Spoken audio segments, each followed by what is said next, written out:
Hi, my name's Rachel Kyte and I'm the Group Vice President and Special Envoy for Climate Change.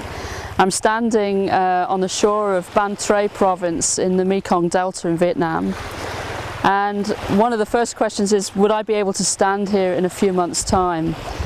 If you look just a few hundred meters out to sea, that was cultivable land up to 3 years ago, and in the last 3 years this village has lost half of its land. This sea incursion is just one of the complex challenges that the authorities and the people who live in the Mekong Delta have to juggle at the same time.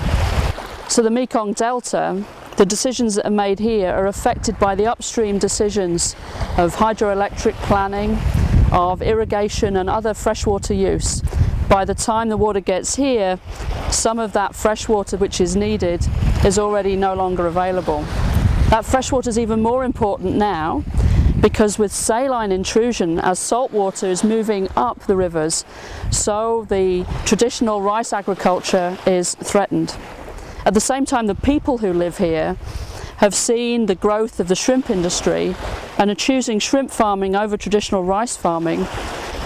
The traditional sea defences are being challenged by sea level rise, and the saline intrusion means that there's massive investment needed in sluice gates across the Mekong Delta, and there needs to be a mixture of mangrove restoration and man-made sea defences in order to hold that saline intrusion back.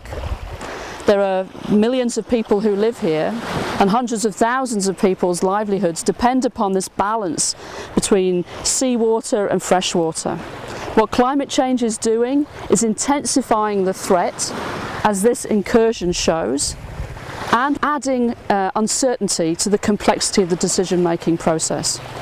The role of the World Bank Group, together with the Dutch government and IFAD and many others, is to support a decision-making process under uncertainty in an area which is fragile, yet fertile, which for thousands and thousands and thousands of years so many people have depended upon, not just those who live here, but those who live upstream.